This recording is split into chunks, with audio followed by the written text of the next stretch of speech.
What's up with the Arctic Arcade? 1 year down the road, what has happened over the last year in 2023?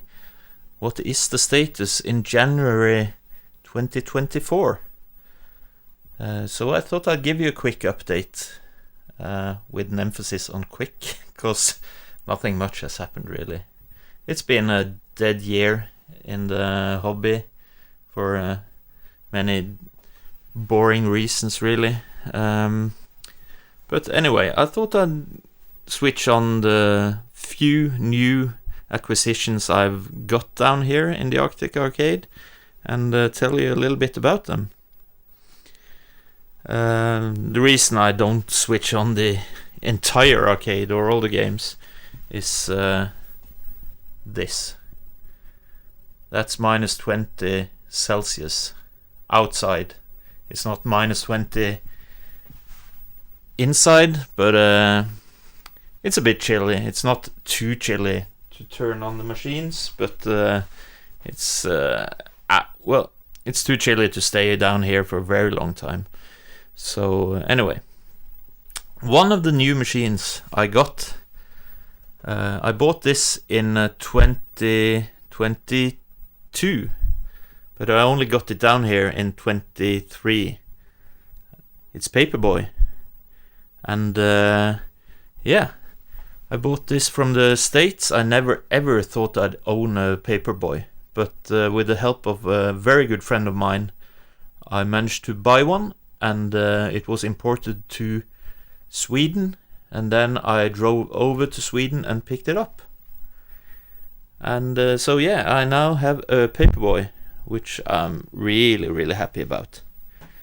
It's such a cool game. Oozes of the 80s.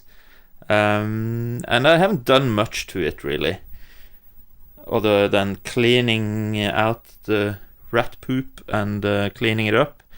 And then I got new grips for it. I'm not sure if these are new old stock or what they are. But I bought these from, what was it? Arcade Fix It, I think, at a hefty price. But anyway, they are now pretty cool, and good grips for your BMX. And furthermore, I have this bezel which I got from my dear friend. Usually I'm not one for these kind of aftermarket custom art things. This one is not too intrusive. I think it livens it up. I like it, but I would never ever go for the whole side art, the custom thing. That's just too noisy for me. I don't have any side art currently. The sides are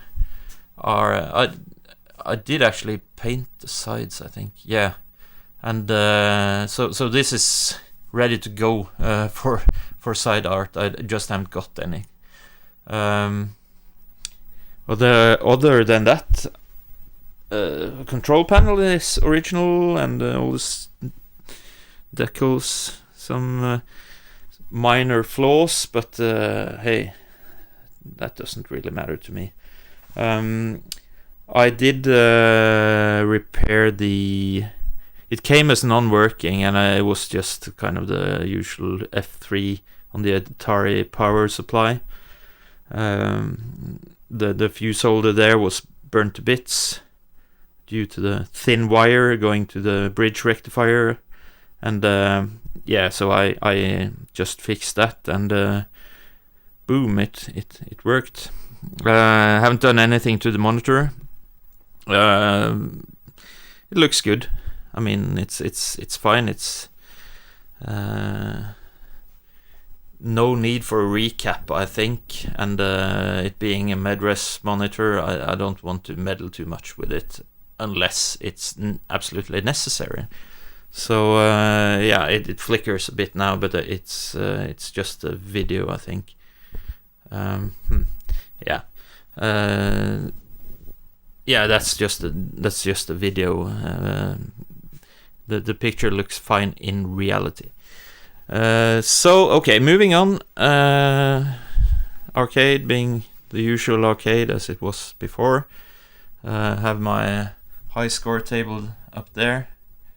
No big scores there either since the last time. I don't have it. Have I switched it on while having people over? I can't really remember. I might have. Yeah, this is another acquisition from this past summer. It was kind of a fluke deal. I got this one for cheap. It's Midway Space Invaders 2 table. Or it runs Space Invaders 2. Space Invaders 2 being sort of a thing they cooked up at Midway, I think. So it's not kind of a bootleg as such, but it's more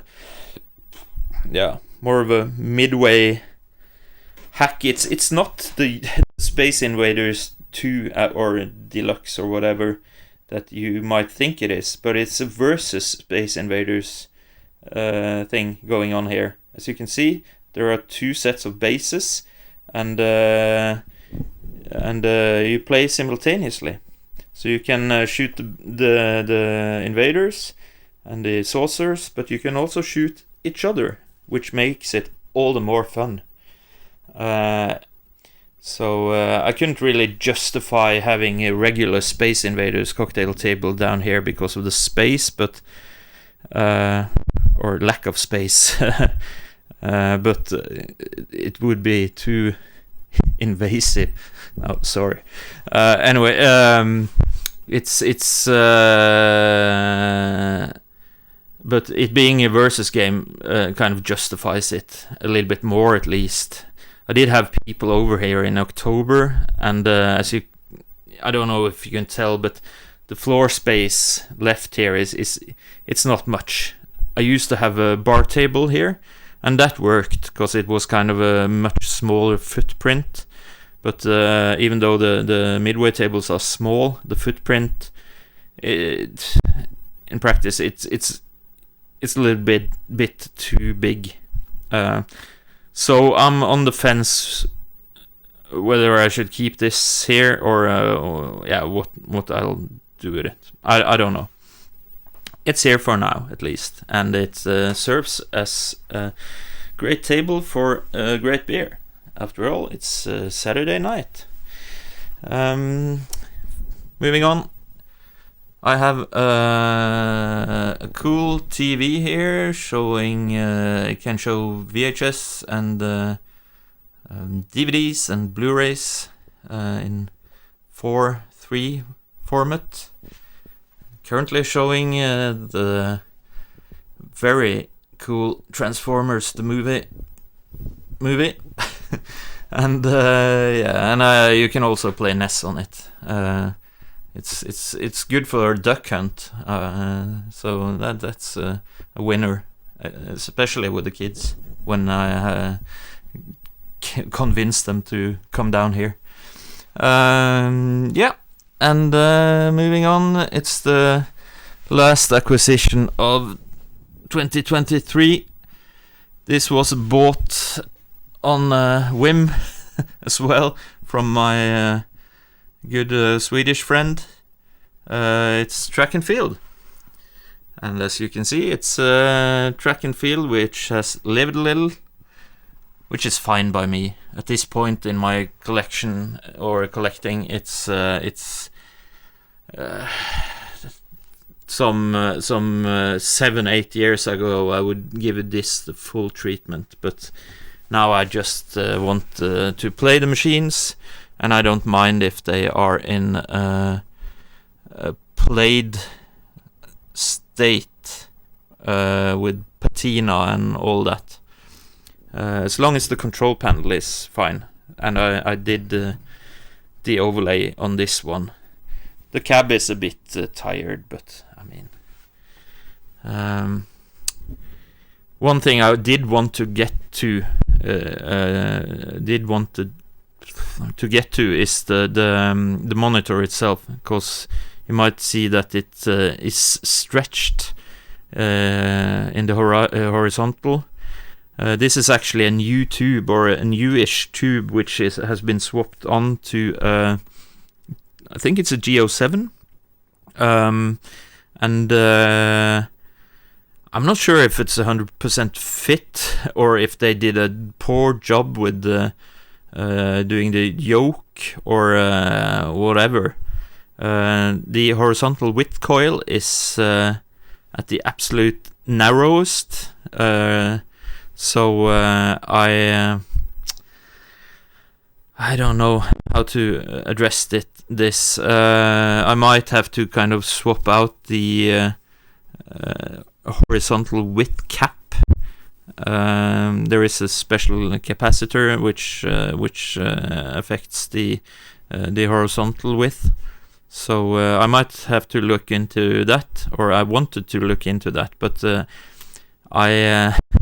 at the current I'm not able to do anything, because I managed to slip on the ice and shatter my hand totally. So I've been operated and everything, so that hand will not be operational for weeks to come, sadly. But anyway, it will mend, and it's full of metal, which is cool. So anyway, that was the quick tour of the Arctic Arcade, and this is how it looks in January 2024. I do hope that it will be even better 1 year from now, and that I managed to curate a bit, because I have some other cabs which I want to get down here. Obviously something else has to leave, so it's a kind of curator's job to land which cabs get to stay, or which get to leave, and there is also the factor of them having to traverse the stairs of death, going up, and then the new ones coming down. So yeah, but hey, let's not lose hope. This was fun. I hope you enjoyed it, and have a good 2024.